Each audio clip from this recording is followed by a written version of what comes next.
eu estou muito, muito feliz de estar aqui.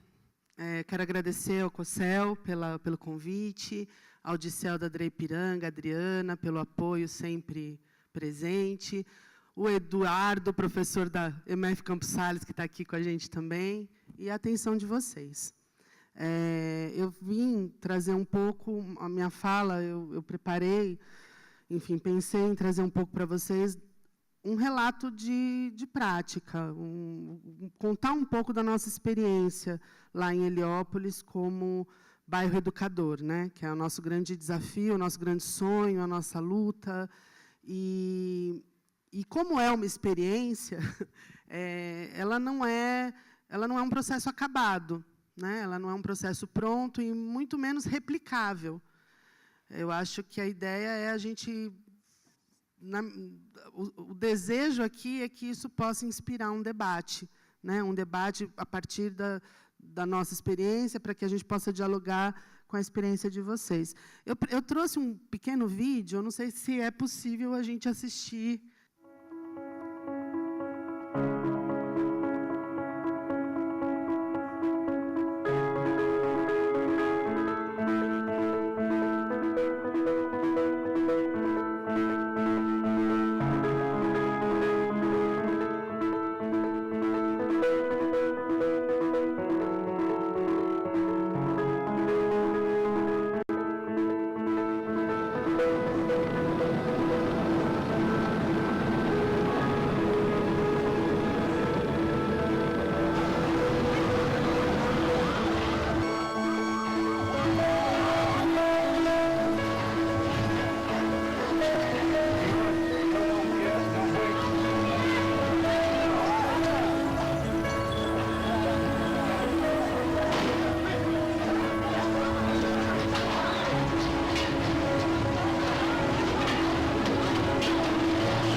possível hoje a gente falar em educação, pensando nas escolas da comunidade, que atendem os alunos da comunidade, as escolas como uma ilha, né, apartada do que acontece em torno, sem conhecer a história desses alunos, o que sente esses alunos, o que traz essa família, individual e coletivamente. Que a todo momento a gente está em movimento, nós não estamos parados, então vamos junto, fortalecer esse sonho do bairro Educador. E o bairro Educador é movimento de pessoas. Conquista.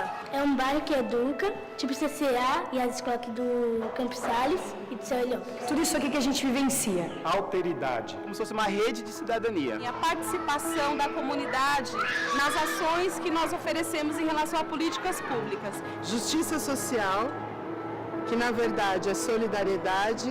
Então a gente está falando de amor. Estarmos todos conectados em prol da educação. Um lugar, um bairro que educa bem as crianças, pessoal. É tudo que eles fazem, os projetos deles, com as crianças, entendeu? É atividade, entendeu? É tudo. É a natureza daqui.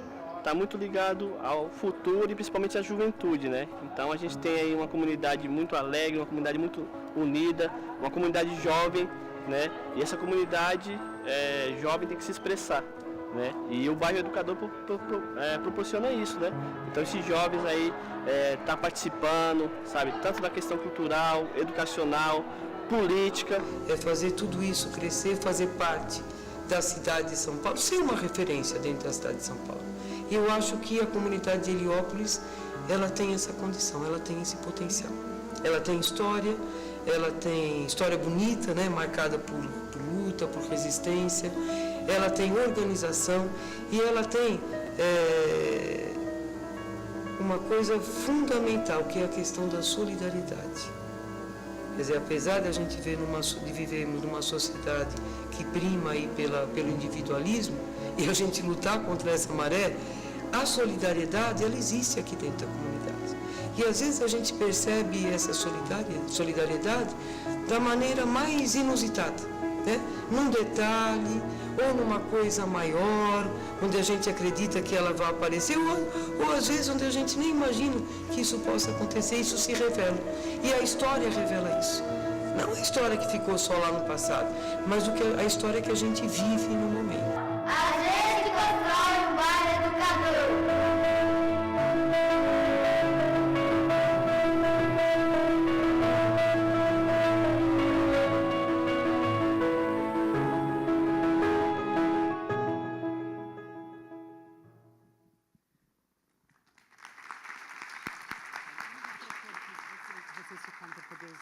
Eu vou projetar umas imagens também, pode ser? Pode ser, tá aqui. Bom, então um pouco de Heliópolis,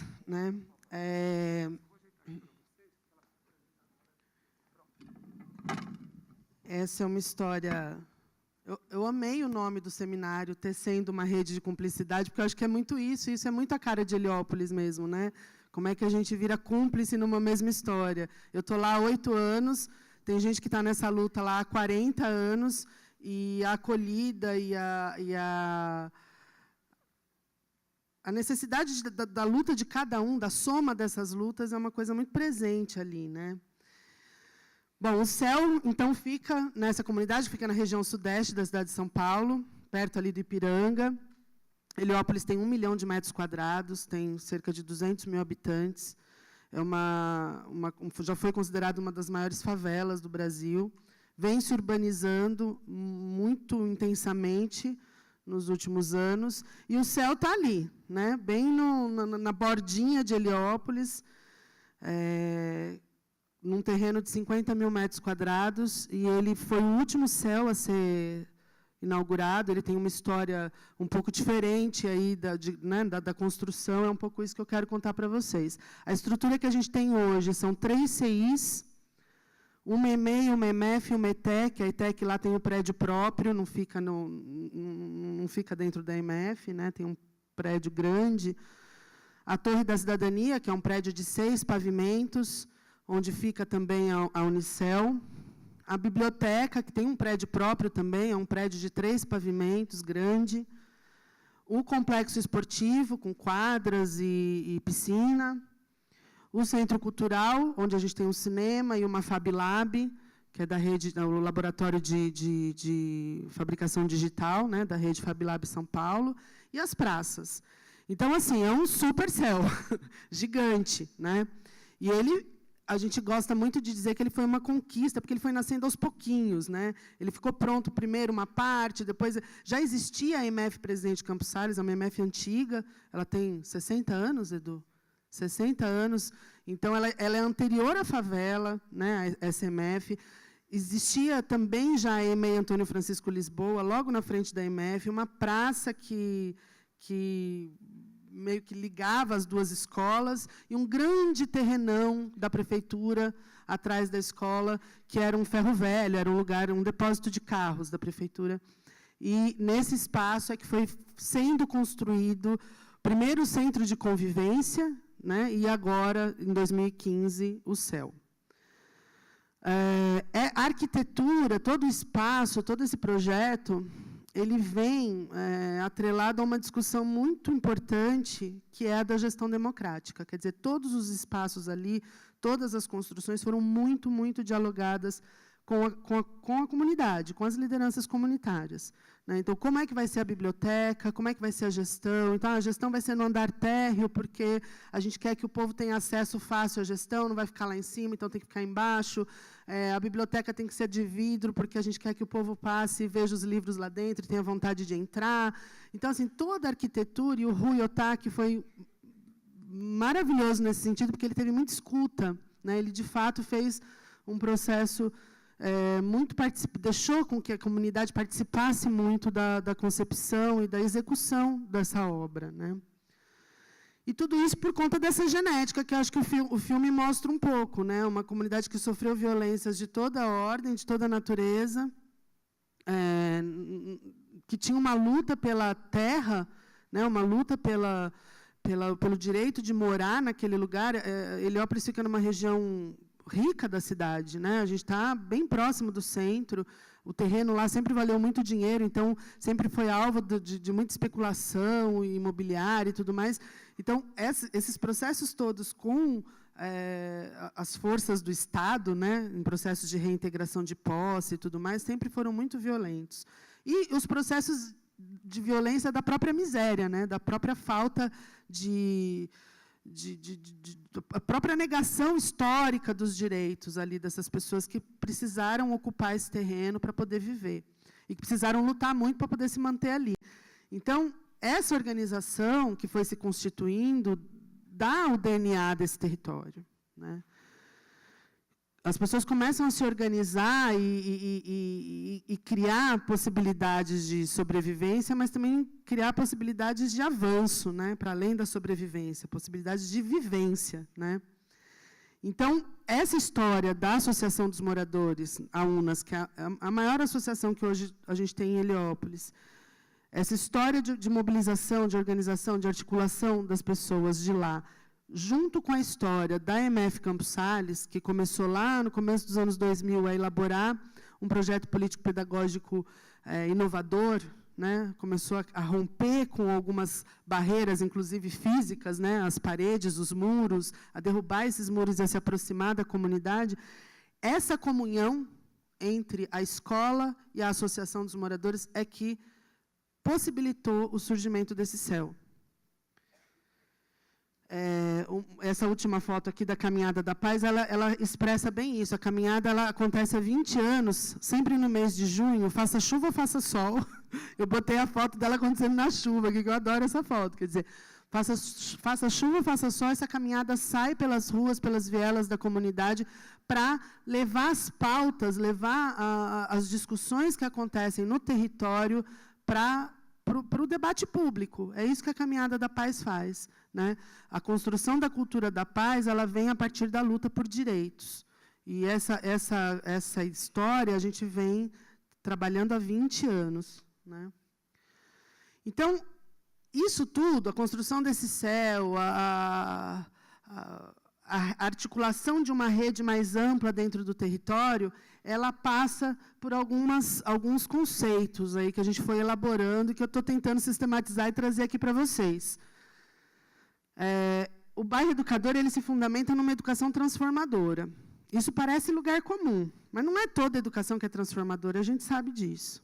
Né? Tem algumas concepções que são mantenedoras, que são tradicionalistas, que não querem transformar o status quo.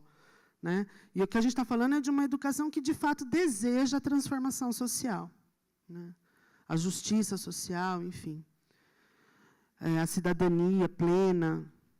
E a gente fala tanto essas palavras, às vezes elas até, né, perdem um pouco o sentido, mas é importante carregá-las de sentido sempre.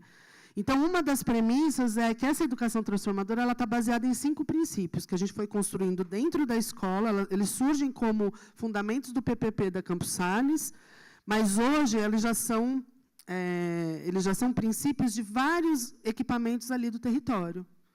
Né? Eles foram absorvidos, foram tomados por vários equipamentos ali do território. Então, a ideia de que tudo passa pela educação, que a escola é um dos lugares onde a educação acontece, mas não é o único. É um lugar importantíssimo, mas não é o único. A educação é tarefa de toda a sociedade, é responsabilidade de toda a sociedade. Mas a escola ela é tão importante que ela tem que ser um centro de liderança na comunidade onde ela está inserida. E ela precisa trabalhar articuladamente com as lideranças que já estão constituídas naquele território. E também se preocupar em forjar novas lideranças para aquele território. A autonomia, como um conceito importante do processo de educação. A responsabilidade, ou seja, a responsabilidade é o que dá o verdadeiro valor da autonomia, né? Porque eu não existo sozinho no mundo, então eu preciso sempre, qualquer decisão que eu tome dentro da minha autonomia, eu preciso levar em consideração que o outro existe, e a solidariedade, que é o chão por onde a gente pisa. Né? Então, é o que amalgama todos esses princípios. Além disso, essa educação, além dos muros da escola, né, que já está tão conhecida essa história, tão falada, ela, na verdade, ela significa essa ressignificação das relações dentro da escola também, e fora da escola. Né? Então, ocupar o espaço público é a comunidade ocupando o espaço público que é a escola, e a escola ocupando os espaços públicos da cidade. É sempre esse movimento... Né, de duas frentes. O currículo desse bairro educador, no nosso caso, a gente faz muito esforço para não perder mão disso, ancorado na nossa memória, na nossa identidade. Então, não tem nenhum lugar por onde eu passe contando essa história que eu não vou levar a história da comunidade, porque é disso que se trata. As crianças que nasceram nos anos 2000, né, 2005, enfim, que estão lá na EMEI, que estão nos primeiros anos do Fundamental, elas não imaginam como que era aquele terreno, aquele espaço há 5 anos atrás, há 8 anos atrás. A gente precisa contar essa história, porque esse processo todo veio de luta, veio é um projeto. Né? Isso é um projeto daquela comunidade. Outro preceito importante é a gestão democrática, quer dizer, mesmo dentro do bairro, não estou falando só do CEL, o CEL ele tem instâncias formais de gestão democrática, o conselho gestor, o colegiado de integração, e esses a gente precisa lutar muito para que eles sejam, de fato, organicamente democráticos, né? E não só no papel. Todo mundo aqui que está em escola, que está em gestão, sabe muito bem do que eu estou falando. É muito fácil a gente só passar a pauta, a ata, assinar e tomar as decisões de um modo pouco democrático. Isso é comum, é da nossa cultura, inclusive, de país. Né? Então, essa luta por fazer com que essas instâncias formais sejam, de fato, democráticas e também de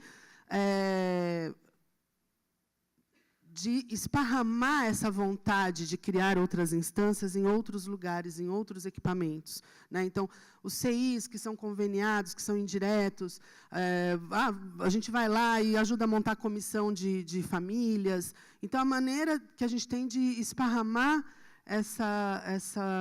essas práticas de gestão democrática. E, no nosso caso, a gente tem ali como espinha dorsal, como estratégia, vamos dizer assim, pensando mais na questão de como que a gente faz, é um calendário temático integrado. Há alguns anos a gente vem investindo nisso. Então, o que significa um calendário temático integrado? A gente, a partir dos PPPs das escolas, dos projetos político-pedagógicos das unidades escolares, a partir do projeto educacional do CEL, da pauta dos movimentos sociais que estão ali no território e do projeto estratégico da UNAS, da Associação dos Moradores, a gente monta um calendário do ano. Cada mês tem um tema. Isso dá um trabalho danado para fazer, mas eu acho incrível assim, a gente tá conseguindo fazer esse diálogo com tantas pessoas, com tantos interesses e tantos grupos. Então, por exemplo, o mês de março, vou dar um exemplo aqui. A gente faz o mês da mulher. Então, quem participa do mês da mulher? Todas as unidades escolares que estão envolvidas com esse projeto. Não só de dentro do CEL. De dentro do CEL, com certeza, mas também as do entorno. O movimento de mulheres, o movimento negro, o movimento LGBT. Esses movimentos é que vão pautar as atividades.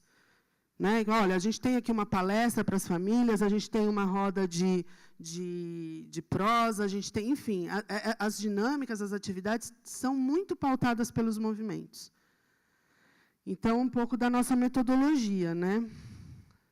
E aí, nesse sentido, o território do saber, ele passa a ser todo o território, né? Então, todo lugar, toda hora, com todo mundo. E fica muito presente para a gente essa ideia de que a gente precisa devolver as crianças para a rua, e devolver a rua para as crianças. A gente escuta muito, é uma fala muito de senso comum, precisamos de tal projeto na comunidade, na periferia, porque precisamos tirar as crianças da rua. E a gente fala, não, a gente quer botar a criança na rua, a gente precisa devolver a rua para a criança. E aí a gente precisa ressignificar a rua, a gente precisa ocupar a rua. Acho que o CEL é um pouco isso, né? Então, ocupar todos os espaços do CEL e ocupar os espaços de fora do CEL também. Esse desafio de tirar de lá de dentro e ir para a rua mesmo, né? Então, basicamente, o nosso trabalho ali, na gestão desse processo aí de bairro educador, é fazer a articulação dos equipamentos, dos agentes do território, numa rede de cumplicidade, certo? Que garanta essa educação integral demandada. Para cada comunidade, para cada história, vai ter uma demanda. No Campos Sales, o programa, a gente tem o atendimento atualmente dos primeiros anos, né? Então, a gente tem 75 crianças sendo atendidas das 11h40 às 18h40, com os projetos de música, horta, atividades aquáticas, de identidades e inglês. É lógico que dentro do CEL, estar dentro de um CEL facilita muito as coisas, né? Porque você tem espaço, peronomútil. Porque mesmo dentro do CEL, é uma briga para conseguir espaço para tudo, né? Já ficou pequeno esse CEL para tanta coisa. Mas é mais fácil, é óbvio que é mais fácil. Mas não é um impedimento a gente pensar, quando a gente passa essa discussão para a cidade educadora, para o bairro educador, a gente pensar nessa gestão, nessa logística, que tanto tira energia da gente, tanto desgasta a gente, de uma forma mais ampla, pensando que o equipamento é a cidade toda. E aí, nesse sentido, mesmo dentro do programa, então aqui são as crianças do programa, mas elas estão na cidade, né? Então, aqui estão no Pacaembu, no Viveiro Manequinho, no Instituto Bacarelli, que tem uma orquestra, isso dentro do próprio território, então também faz parte da nossa rede articulada. Ali na sala de informática, fazendo as experiências deles. Na horta, lá, o Edu cuida da horta. E esses espaços todos, eles não ficam, quer dizer, e esse movimento, porque isso vai gerando um movimento dentro do espaço. Aí ele não fica restrito às crianças do primeiro ano. Né? Então, a horta começa ali como um projeto, mas ela acaba depois contagiando todo um entorno ali, e as creches começam a usar, aí a ETEC já se interessa, começa a querer fazer junto também, aí a gente começa criando projetos integrados que partem do integral, né? Que partem do programa. Então, o teatro, a contação de história, ali a outra horta que foi criada a partir daquela, né? A piscina, enfim. Acho que são muitas as possibilidades ainda, a gente está descobrindo, né? A gente ainda está aprendendo a fazer. Mas sempre, e aí eu estou arrastando Paulo Freire comigo para todo lugar por onde eu vou também, até parar com essa palhaçada de falar que ele não é importante. Então, a gente vai continuar falando que ele é sim, né? E aí essa frase que eu acho que amarra bem isso tudo, que a alegria não chega apenas no encontro do achado, mas ela faz parte do processo da busca. A gente tem que buscar com alegria, né? E ensinar e aprender não pode dar-se fora da procura, fora da boniteza e da alegria. É o que a gente tem buscado fazer ali. Tá bom? Então, obrigada e obrigada pela atenção. Acho que eu estourei um pouquinho o tempo aí, mas era essa a história. Tá bom? Obrigada.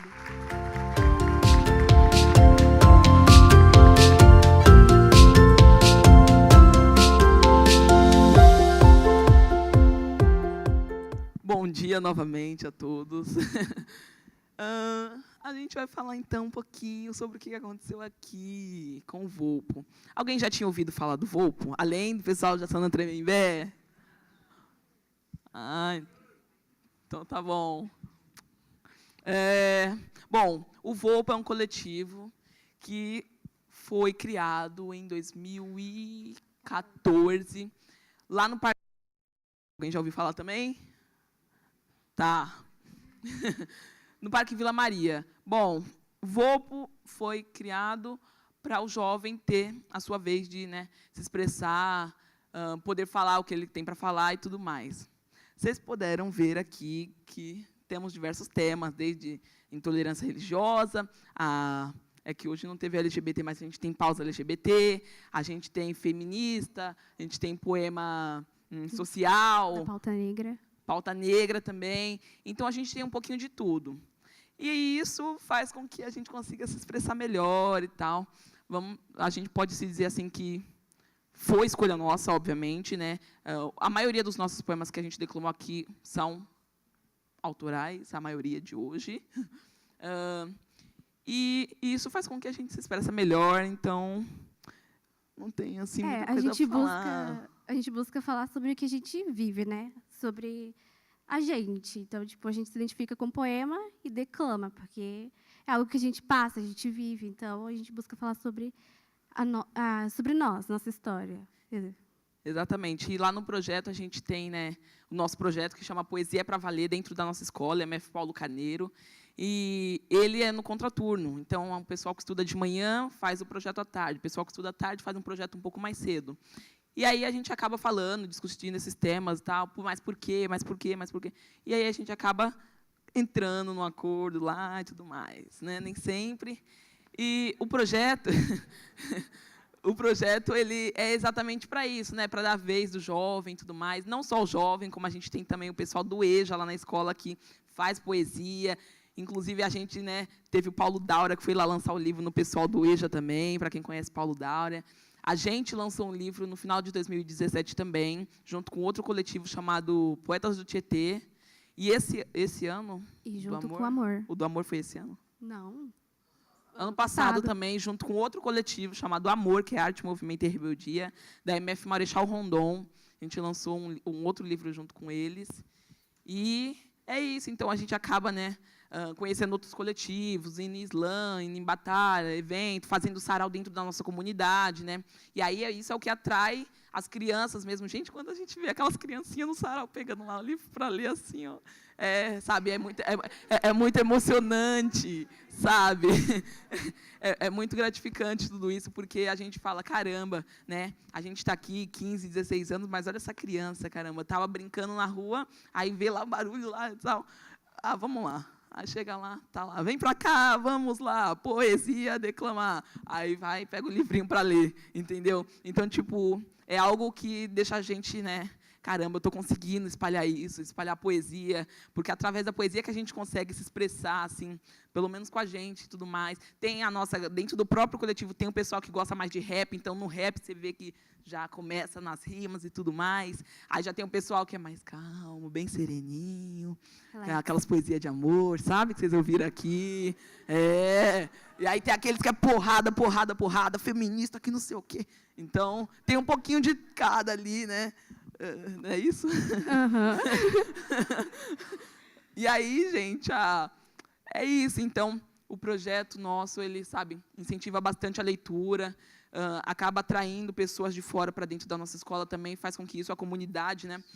Nosso sarau dentro da comunidade, a gente fortalece sempre, a gente vai lugar fora, né, apresentações fora, mas a gente sempre tenta fortalecer bastante dentro da nossa comunidade, porque é onde a gente, né, tá ali, a gente vive ali, então tudo que está em volta ali a gente tenta fazendo aqui, intervenções emendar, poéticas. né? Não tem um por todos, mas vamos dizer que é um por todos, todos por um, porque é todos por todos e todos por todos, entendeu? É isso aí. E é isso aí. E já estourei meu tempo já. MF Paulo Carneiro. Isso, Parque Vila Maria, Jaçanã Tremembé, ó. Só isso? Acho que sim. Então, muito obrigado.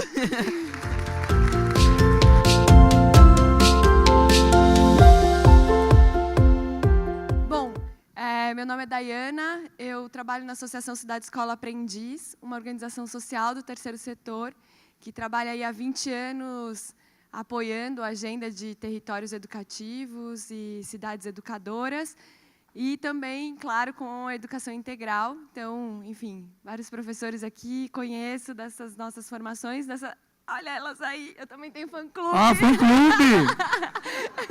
Bom, várias dessas professoras que já passaram pelas nossas formações ou que a gente já teve juntos nas escolas. Eu vou apresentar para vocês hoje um projeto específico, que é o currículo da Cidade Educadora, que a gente desenvolveu de 2 anos de pesquisa. E, como a Marília disse, assim, não tem como replicar, mas a gente vai tendo algumas pistas, né? E aqui, essa plataforma é uma plataforma de pistas para a gente do como fazer e quais são os elementos principais. Bom, o Aprendiz hoje funciona em programas. Trabalho no programa Cidades Educadoras, é esse programa que está mais aqui em São Paulo, junto com as DREs. A gente tem trabalhado no Brasil todo. Eu vou passar essa parte institucional bem rápido e vou para o que a gente precisa falar. Aqui. Bom, o que a gente faz hoje é articulação e incidência. Então, todo o trabalho, e eu acho que essa rede volta de novo, né? Todo o trabalho que a gente faz é articulado, tanto com as DREs, as escolas e os agentes que estão nos territórios. Então, também uma articulação forte com os coletivos de intervenção urbana, de arte, para que eles passem a se enxergar como educativos na cidade e também para que os educadores tenham acesso a essa cultura e a essa educação que tem sido produzida na cidade. Esse projeto de 2 anos que gerou aí essa plataforma foi um projeto financiado via o Fundo Municipal do Direito da Criança e do Adolescente, aqui de São Paulo. E, durante 2 anos, a gente promoveu, em 3 territórios de São Paulo, formações com educadores para articular a cultura local às práticas pedagógicas. Então, era esse o nosso desafio. O que é a cultura local que tem ali? Quais são os saberes que estão colocados nesse território? E como é que a gente identifica tudo isso e produz práticas pedagógicas que estejam referenciadas ao DNA, né, às vocações de cada território. Esse projeto aconteceu, então, Butantã, Jardim Ângela, Heliópolis, e com a rede municipal toda, aí, DRE Ipiranga e DRE Butantã, e Escola do Parlamento e Fórum de Educação Integral para uma Cidade Educadora, que apoiaram a gente na construção dessas formações. Quais metodologias, então, a gente desenvolveu nessas formações para que a gente pudesse ter esse currículo da Cidade Educadora? Eu poderia chegar aqui e apresentar para vocês só a plataforma, mas essa plataforma é resultado, né, é uma conquista aí de 2 anos de muito estudo junto com os professores, e cada professor que passou por essas formações fizeram parte dessa construção. Então, por isso é importante apresentar esse processo um pouco histórico aí que a gente fez. Então, as nossas formações todas Bom, tem professores aqui que fizeram, não me deixem mentir, mas foram cocriadas com os agentes do território. Então, todo o território que a gente chegou nas DREs, nas escolas. Estamos pensando uma formação para produzir um currículo para a cidade educadora. E elas articularam com os coletivos que estavam na cidade. A gente reconhece as vocações e os saberes locais de cada território. Então, Heliópolis, a questão da participação social foi nosso foco, o Butantã com a cultura popular e o Jardim Ângela com a questão do meio ambiente e os mananciais. As formações são todas participativas, a partir da experimentação, e também são itinerantes na cidade, então precisa ter um pouco de vontade para ir, porque os lugares são super diferentes. E aí a gente sistematizou essas práticas desses professores que passaram por essas formações para produzir esse material. Um pouquinho de foto, esse é um exercício que a gente faz, que os professores se colocam no lugar de grandes nomes da educação brasileira. Então, como Mário de Andrade produziria uma prática pedagógica para esse território. Aqui organizando, sistematizando as práticas. Lá na EMEI Chácara Sonho Azul, com o pessoal da cozinha, manutenção, todo mundo junto, pensando como a gente podia trabalhar essas práticas. Aqui uma sistematização, que eu gosto muito. Esse é o exercício que a gente vai fazendo junto com a escola. Então, a EMEI Chácara Sonho Azul, eles iam à feira com as crianças. E aí a gente falou, bom, mas aí o que o território aprende com as crianças indo à feira? O que o território ganha com as crianças? Ganha. Bom, quando a gente sentou na mesa e colocou todo mundo, o território ganhava muito mais coisa do que um achava, do que o outro achava. E em nenhum momento se tinha colocado no papel, então, quais eram os aprendizados para o território, quais eram os aprendizados para o jovem, para a criança que estava ali, então, em todas as suas dimensões, e o que a escola precisava fazer. Então, a escola precisa articular a prática pedagógica com as diretrizes do PPP, precisa garantir a logística para as crianças irem até a feira, precisa conversar com os feirantes antes, precisa conversar com os vizinhos, enfim. Porque também uma prática pedagógica para a educação integral, para a cidade educadora, não é uma prática pedagógica simples. E a gente sabe o desafio que os professores enfrentam para realizar práticas desse tipo, desde internamente, nas escolas, até, enfim, essa cidade que assusta, né? Então, a gente foi entendendo quais eram os desafios da escola e o papel da escola na construção dessa prática, e como a cidade ganhava, como as crianças que passavam por essa prática ganhavam, e quais eram os desafios ali. Aqui uma outra experiência também, olha ela ali, de encontro formativo, então, com grupos artísticos da cidade, aqui também. Então, a gente vai pela cidade e os professores que passam por essas formações experienciam práticas pedagógicas de educação integral e cidades educadoras também. Aqui, Territórios Negros, na cidade de São Paulo, uma formação que a gente faz com um coletivo que chama Crônicas Urbanas, que tem um mapeamento desses territórios. Aqui a gente estava no Bexiga. E aí, bom, chego no nosso filho metodológico, o que dessas formações todas, o que surgiu. Porque para o aprendiz, enquanto organização do terceiro setor que colabora com esses processos, nosso desafio é sempre sistematizar e organizar essas informações para que outros educadores e outros professores de qualquer lugar do Brasil possam olhar e se inspirar. É claro que não é uma receita de bolo, mas a gente pode ter grandes inspirações e tem muito professor já fazendo coisas muito legais, assim. Não tem como a gente...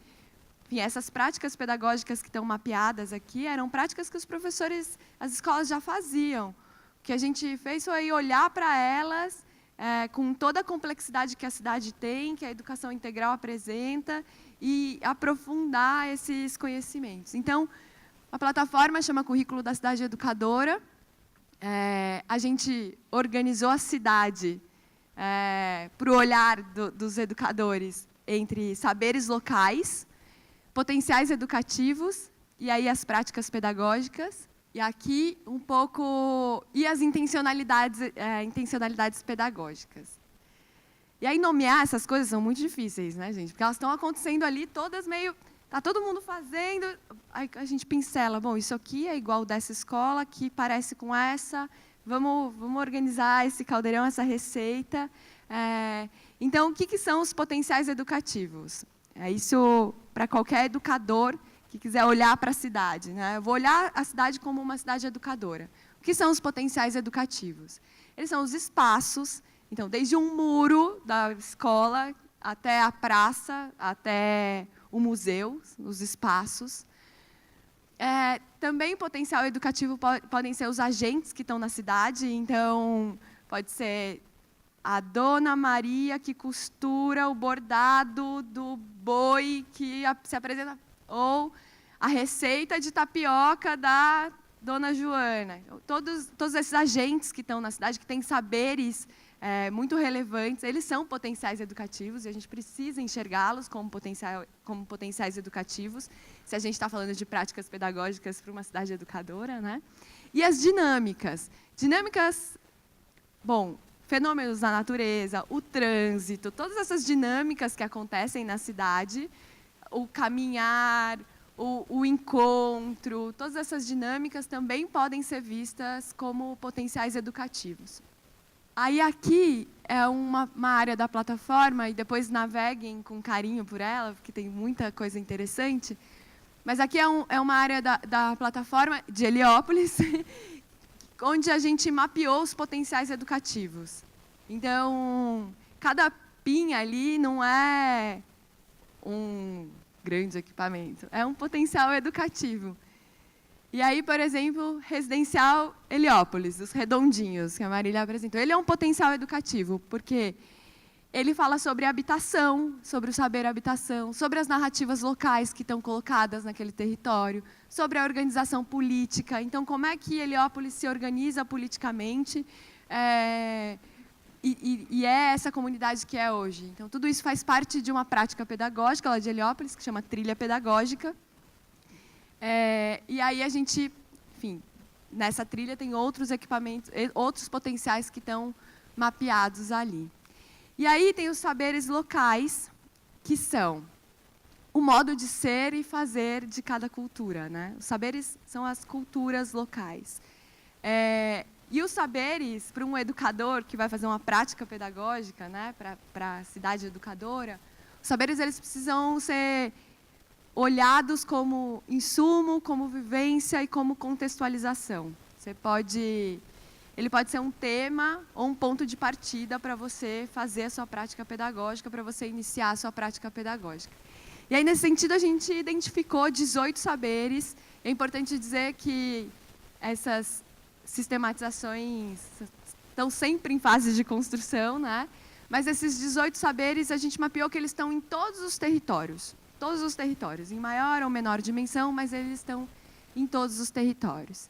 E aí, alguns aqui para vocês: alimentação, o brincar, o calendário local, cultura de paz, cultura popular, curas e rezas, economia local, étnico-racial, expressões artísticas, gênero, habitação, línguas faladas, meio ambiente, mobilidade urbana, narrativas locais. Todos esses saberes podem ser olhados como ponto de partida ou como tema para a realização de uma prática pedagógica. São saberes que estão na cidade, né?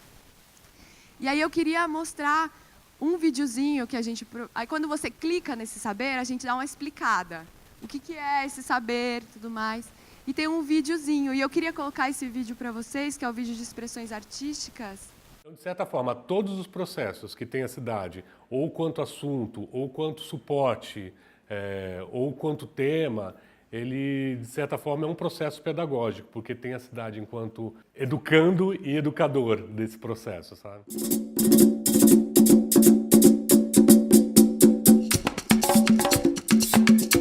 O que são as expressões artísticas? A gente pode dizer que é esse lugar onde se trabalha com o espaço do simbólico na constituição dos indivíduos e da sociedade. E aí a gente pode para simplificar, talvez dizer que elas se reúnem nas expressões verbais, nas expressões corporais, nas expressões visuais, nas expressões musicais. São 4 elementos que talvez agrupem, de certa forma, a experiência do simbólico do ser humano. Então, nesse sentido, pensando na arte como um dos agentes dessa cidade educadora, a gente pode criar diversos paralelos, por exemplo, entre o artista e o professor. Se o professor é aquele que articula os saberes do educando para, de alguma forma, fazer com que ele chegue ao currículo da escola, ao currículo programado, o artista, de certa forma, ele pressupõe articular os elementos simbólicos da plateia e os seus elementos simbólicos para chegar num diálogo que cria a obra no final.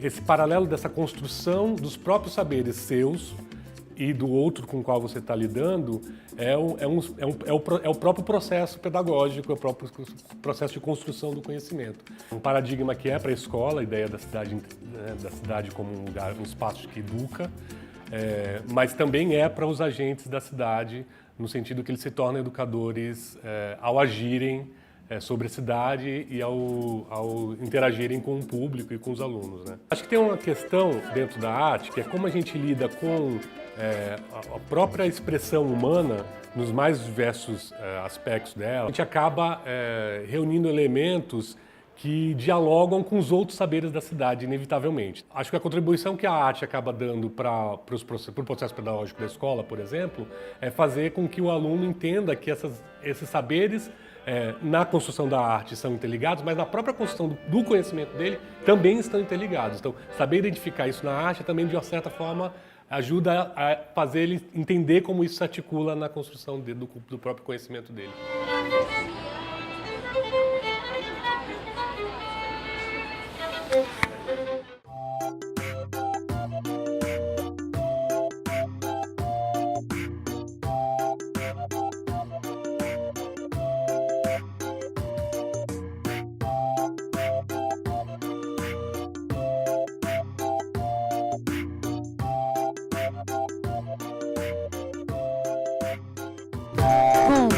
Ali na plataforma tem vídeos de todos os saberes que vocês podem acessar. É bem interessante para instigar o olhar para a produção dessas práticas pedagógicas. Eu tenho aqui. E aí a gente ficou pensando, bom, então a gente tem a cidade enquanto saber, a gente tem a cidade enquanto potencial educativo, e que elemento a gente precisa acrescentar para que tenhamos práticas pedagógicas para o currículo da cidade educadora. E esse elemento é a intencionalidade pedagógica. Como é que a gente coloca a intencionalidade pedagógica amarrando, né, os saberes locais e os potenciais educativos? A gente, para sistematizar isso, acabou vindo alguns verbos que colaboram para a gente pensar. Então, identificar, observar, mapear, registrar, experimentar, praticar, participar.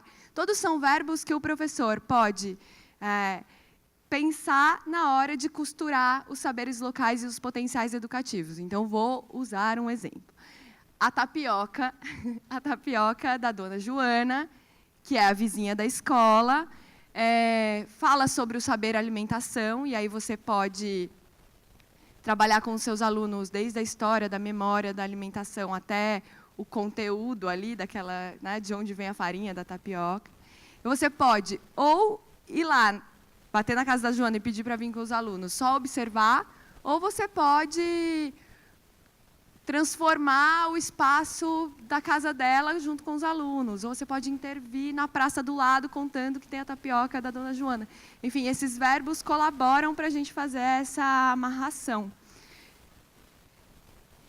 E aí, bom, as práticas pedagógicas. As práticas, elas são a materialização dessa costura, né? Então, a gente articula e é na prática pedagógica, no fino, lá na prática de cada professor, que essa história acontece, né? Então, se você amarra a cidade com intencionalidade educativa, a sua prática pedagógica vai fomentar uma cidade mais educadora e, com certeza, o desenvolvimento integral dos seus alunos que estão participando por essa jornada. E aí a gente tem algumas práticas pedagógicas já mapeadas,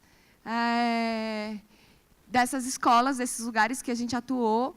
A gente sabe que tem muita prática pedagógica por aí, então tem um lugar no site que vocês podem, olha, eu faço essa prática na minha escola, se vocês quiserem acessar e contar para a gente acrescenta.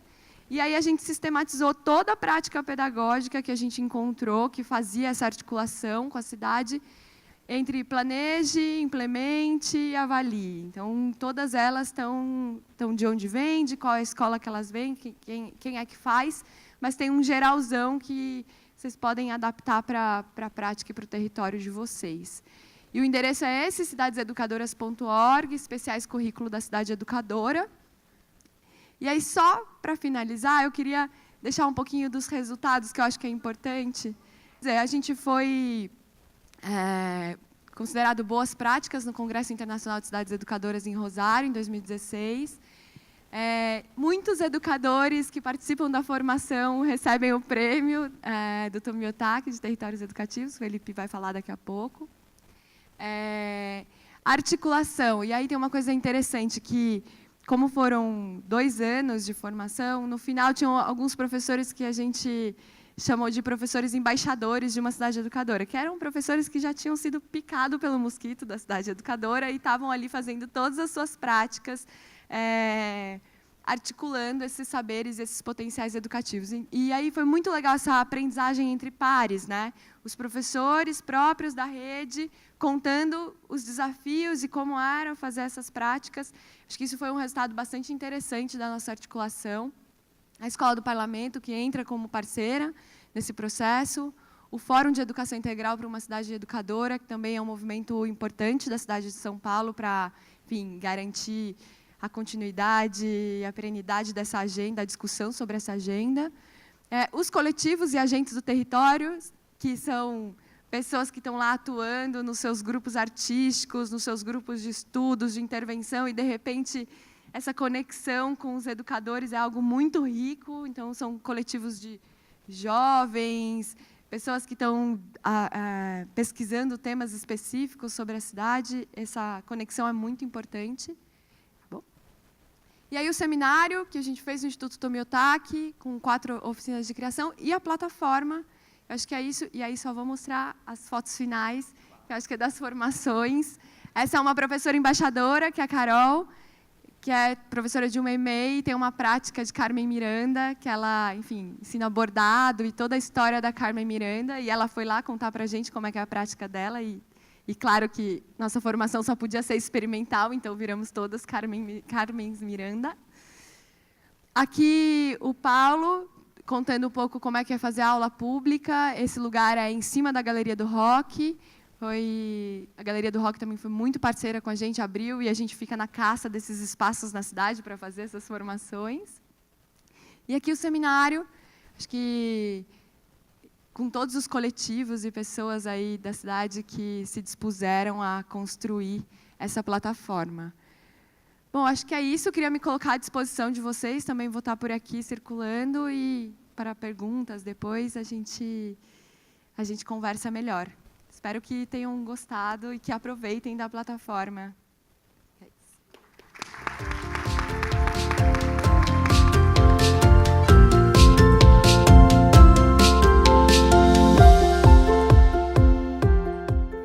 Oi, gente, bom dia a todas, a todos. Bom, meu nome é Felipe, eu dirijo lá no Instituto Tomiotaki a área de Cultura e Participação. O Instituto Tomiotaki, para quem nunca visitou, é uma instituição de arte, de cultura, né, localizada em Pinheiros, que existe há 17 anos, e nós temos exposições de arte, de arquitetura, de design, de cultura popular, de 15 a 20 exposições por ano, né, que acontecem ali no nosso espaço, a grande maioria gratuitas, além de vários programas de formação de professores, de cursos, debates, apresentações de música, de teatro, as premiações, né, como o Prêmio Territórios, que eu vou comentar aqui um pouco. Então, só queria fazer essa introdução para convidá-los sempre a visitarem o site do Instituto, conhecer a programação, comparecerem, visitarem a gente lá. Tá? Queria também agradecer muito o convite da Secretaria, o Rafael, o Emanuel, a Laura, todo mundo, que são super parceiros. do Prêmio Territórios e de outras ações que nós temos, né? E expressar também, falando em cumplicidades, as nossas cumplicidades aqui desse palco. Primeiro com a própria secretaria, né, nas parcerias conjuntas, também com Heliópolis, né, participamos de alguma forma dessa história pelo Rui Otaki, arquiteto, que desenhou o prédio onde está o Instituto, desenhou também os redondinhos, o Centro de Cultura, o Polo Esportivo, o próprio CEL também. Então, de alguma forma, temos essa conexão, né? Com o Aprendiz, que vem sendo parceiro nosso também nessa pauta dos territórios, colaborando com o prêmio. Fizemos lá no Instituto, como a Daiana falou, o lançamento do currículo da Cidade Educadora, e com os nossos queridos estudantes aqui, pelo Campo da Arte, né, nossa cumplicidade, e também eu, pessoalmente, participei da criação do Slam Internacional que acontece na FLUP, que é a Festa Literária das Periferias, e vejo essa cena aqui muito potente. Então, eu queria agradecer a presença de vocês e dizer que eu acho que é muito significativo. Tem, inclusive, não sei se vocês conhecem, aquele lema do movimento de acessibilidade, né, das pessoas com deficiência, que diz nada sobre nós sem nós, né? Eu acho que isso se aplica a todas as esferas políticas, né? Nada sobre vocês sem vocês, né? Então, a presença de vocês aqui é muito importante. E parabenizo assim a Secretaria por ter convidado e que espero que vocês estejam sempre nas discussões. Bom, acho que aqui, quando a gente fala de educação integral, a gente tem sempre em mente essa possibilidade também da relação com os territórios, né? E aí, incluindo todos os potenciais, como a Daiana estava falando, os potenciais que a cidade oferece, né, na sua pluralidade, na diversidade de saberes. Então, a conexão com as ruas, com os mercados, as praças, os parques, as associações de bairro, enfim, tudo isso é potencial educativo, né? A gente sabe que a educação, no nosso tempo, é um processo extremamente complexo e que necessita de uma cumplicidade que está para além da escola, né? Está em conexão com outros espaços e saberes e pessoas. Da mesma forma que as escolas fazem esse movimento para fora, de buscar essas conexões, de costurar laços, as instituições culturais também o fazem. Aqui eu falo do ponto de vista também de uma instituição cultural, né? Nós também conduzimos já há algum tempo um processo de conexão com associações de bairro, com abrigos, com setores do poder público, com coletivos, com artistas, enfim, com todo o nosso entorno e também com outros territórios da cidade onde nós realizamos trabalhos em conjunto.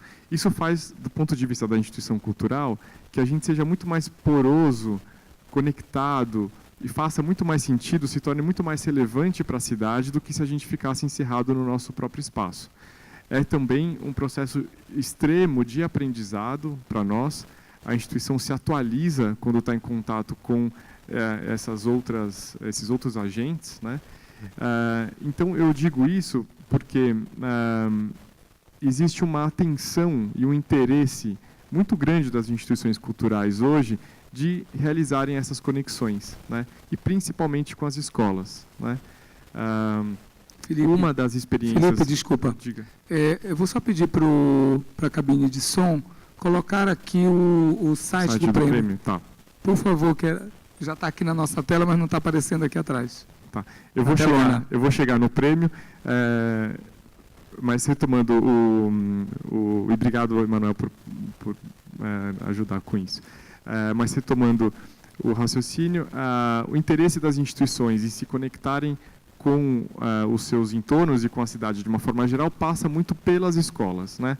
Lá no Instituto temos uma série de parcerias com as escolas do entorno, com escolas de outros territórios da cidade, mas eu queria apontar uma ação que a gente tem feito que tem sido muito bem sucedida e que convidaria vocês também a participar de alguma forma.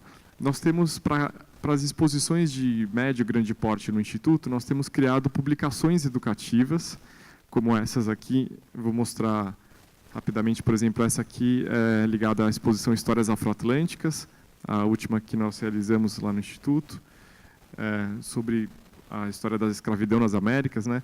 Aqui, Invenções da Mulher Moderna, sobre a presença da mulher nas artes. A exposição do Júlio Leparc, por exemplo, artista argentino. Exposição do Gaudí, arquiteto, né? Enfim, Yoko Ono e outras várias, exposição sobre o modernismo, exposição escola foi chamada. E a razão pela qual eu mostro essas publicações é porque elas não contam só das exposições, elas vão muito além porque elas são construídas junto com professores de EMEIs, EMEFs, ensino médio, EMEBs, CIEJA, enfim, são construídas com os professores para que os conteúdos que possam ser derivados da exposição sejam trabalhados na sala de aula, né? Então, quando a gente fala de histórias afroatlânticas, por exemplo, nós temos toda a informação sobre os artistas, as biografias, enfim, as informações históricas, mas também criamos materiais de apoio, como esse cartaz aqui, por exemplo, que os professores nos deram essa dica, né? Temos que ter um material para ser colocado na sala dos professores, nos corredores, né? Então, por exemplo, é um cartaz chamado Vocabulário em Debate, que discute temas como, ou propõe, né, possíveis definições para apropriação cultural, branquitude, discriminação racial, meritocracia, lugar de fala, vários assuntos que estão totalmente na ordem do dia, né, e que foram discutidos, processados em laboratórios que nós fazemos com os professores para gerar esse tipo de material e que depois é distribuído gratuitamente para os professores. Todos eles estão disponíveis no site do Instituto para download em PDF, então basta entrar no site, que é institutotomiotaki.org.br, e fazer o download das publicações.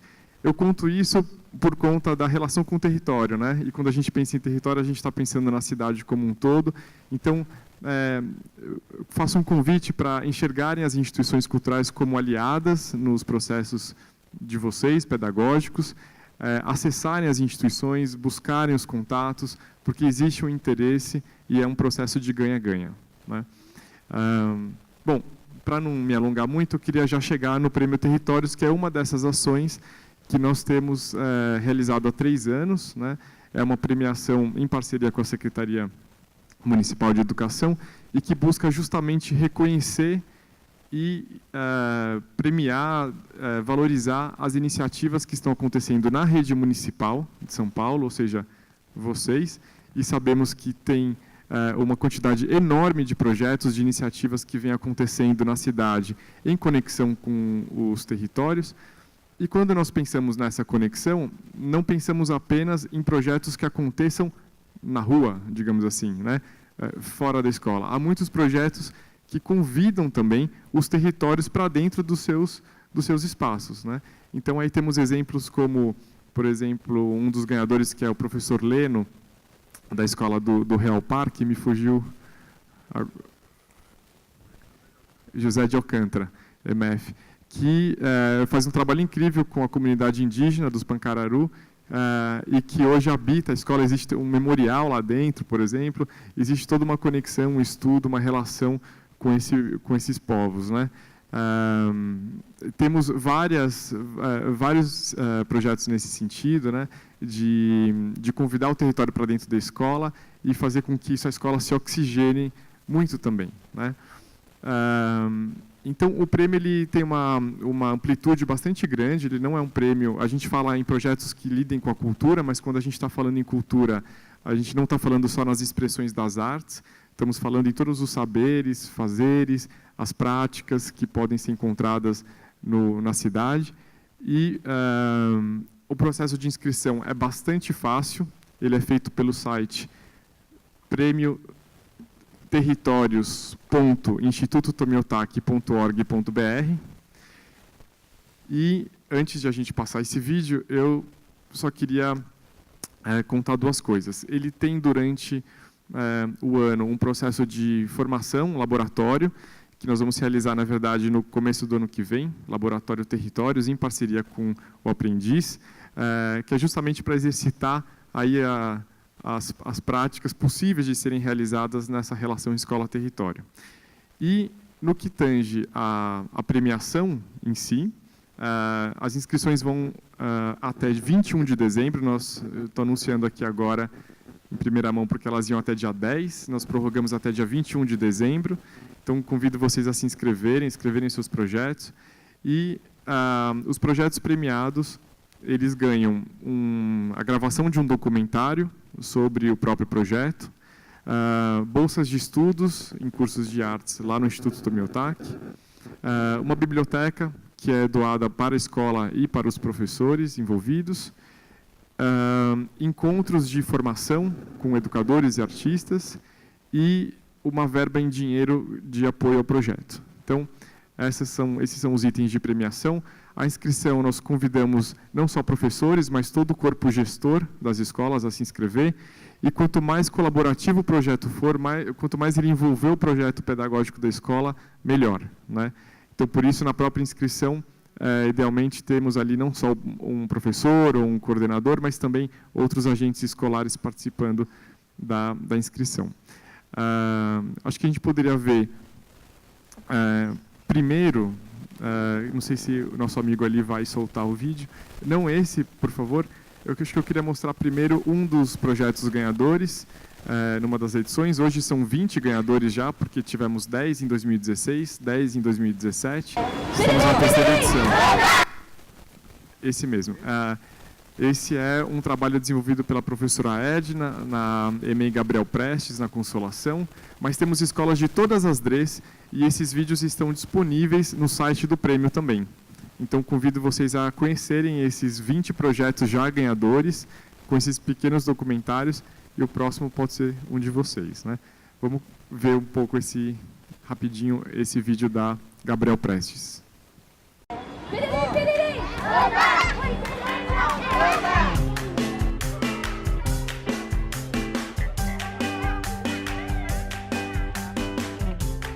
Trazer a comunidade para a escola é fazê-la se envolver com os temas que vão fazer com que as crianças cresçam, com que a escola melhore cada vez mais e que as necessidades que estão lá fora venham para a escola não se isolar.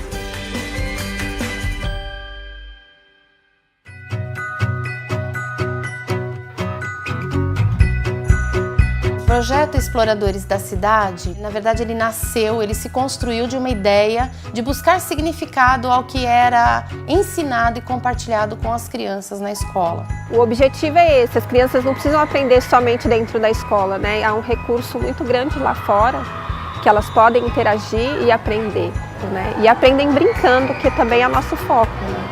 Essa aqui É o nosso baú. é o nosso Baú do tesouro. É o baú de tesouro. Pegar uma câmera e tirar fotos dessa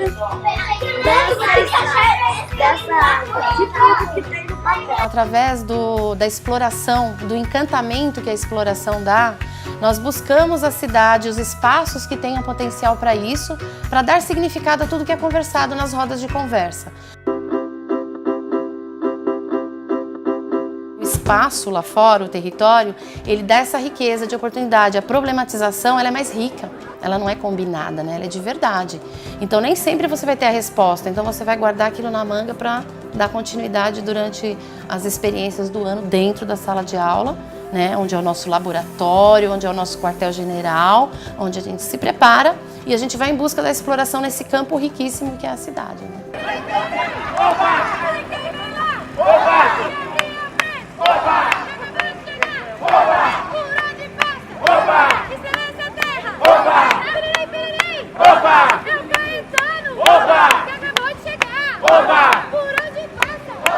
O conhecimento que eles passam pra gente vai muito mais do que a gente pode prever, saca? Eles têm esse ânimo que contagia, entende? Então, assim, eles passam esse ânimo pra gente e eu realmente espero que a gente consiga passar alguma coisa pra eles. O Pedro, que é meu filho, ele fica sabendo onde passa cada coisa, como que é. Mãe, eu conheci a escola, mãe, a professora falou sobre os índios. Aí agora teve os índios, ele falou pra mim, mãe, o índio era assim? Ele ficava assim? Então, eu achei muito legal, porque ele ficou, eu conheci o que a professora falou. A atividade ela já está dentro do currículo da escola, dentro dos projetos, dos trabalhos que estão sendo realizados na escola. É diferente de uma atividade, por exemplo, que vai para um parque, para um lazer, onde depois foi só aquele momento de ir para desfrutar do ambiente, de brincar. Porque a cidade, ela se torna, ao mesmo tempo que ela é utilizada todos os dias, ela se torna invisível. E o projeto Exploradores da Cidade, ele nasceu para desafiar isso daí, né? O quanto eu enxergo da cidade, o quanto a criança vê, como ela vê a cidade. Então ele se torna um cidadão, né? Ele aprende o que é ser um cidadão, ele começa a ter a visão do que é a cidade para ele, o quanto ele pode usar dessa cidade, o quanto ela pode devolver, e eles levam isso para casa. Cada pessoa aprende de um jeito, cada pessoa tem um foco diferente, um olhar diferente. Então, se alguma criança tiver dificuldade em aprender aqui, de socializar aqui, com certeza vai ter algum canto da cidade onde ela vai se encontrar, onde ela vai ter a oportunidade de aprender. O Exploradores da Cidade é um experimento e eu espero que ele dê muitos frutos e que viralize.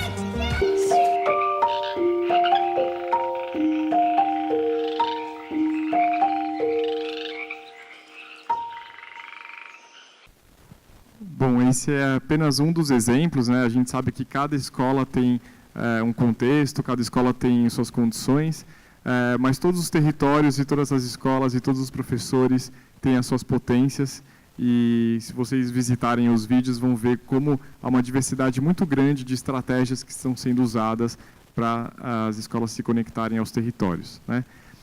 Para a gente, acho que poder encerrar, só queria fazer um convite assim, veemente mesmo, assim, para vocês. Com certeza existem muitas práticas aqui que estão sendo realizadas. Para vocês se inscreverem, é importante esse mapeamento das iniciativas, é importante que elas ganhem visibilidade para inspirar outras práticas. Então entrem lá no site, inscrevam-se, e aí a gente espera que vocês estejam aqui na telinha aqui o ano que vem.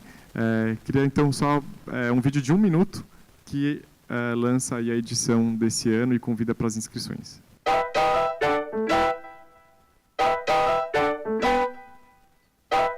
Como seria se os muros das escolas não existissem? Como seria se nossas aulas fossem na praça, em uma casa ou em um museu? Como seria se cultura e educação andassem juntas para inventar novas formas de aprender?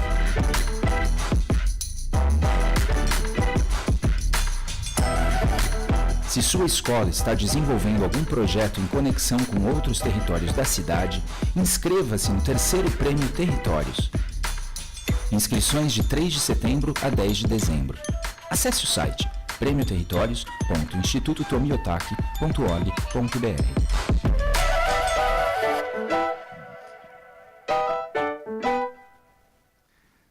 Só lembrando que até 21 de dezembro, tá bom? Obrigado.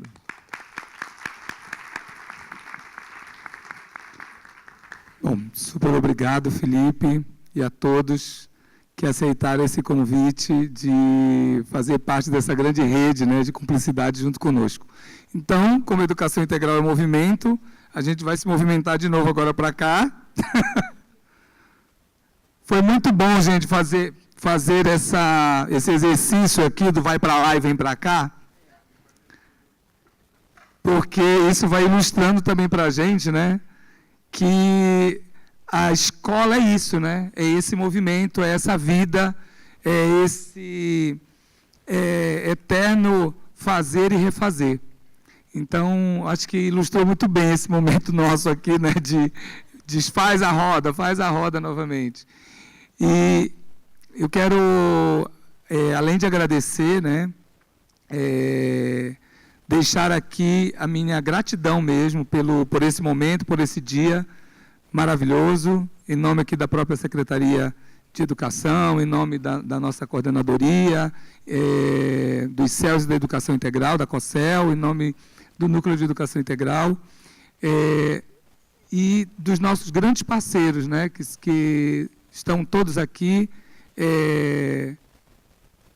representados, né, nas nossas escolas, nos nossos professores, gestores, supervisores, os nossos diretores regionais. Aliás, nós temos aqui a presença de uma diretora regional, não é isso? Da Freguesia Brasilândia? Então, querida, muito bem-vinda, muito obrigado por estar aqui conosco. E quero externar, então, aqui, né, o nosso sentimento.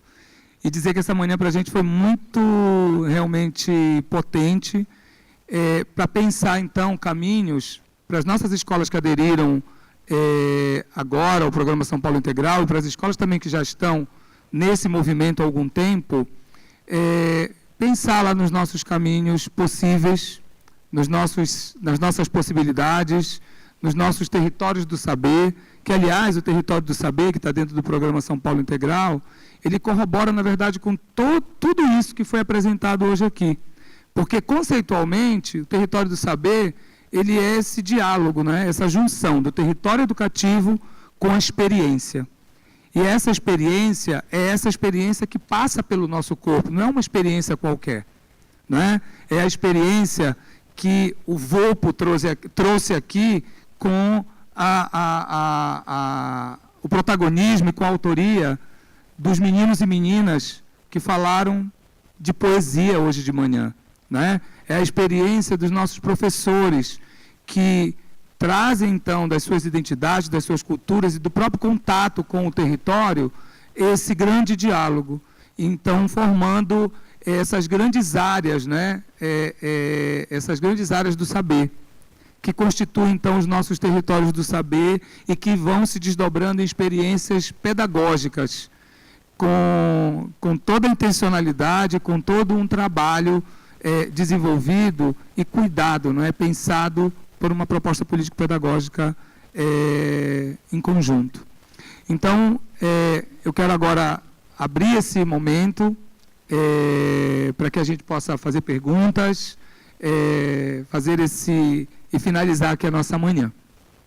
Tá certo? Muito obrigado.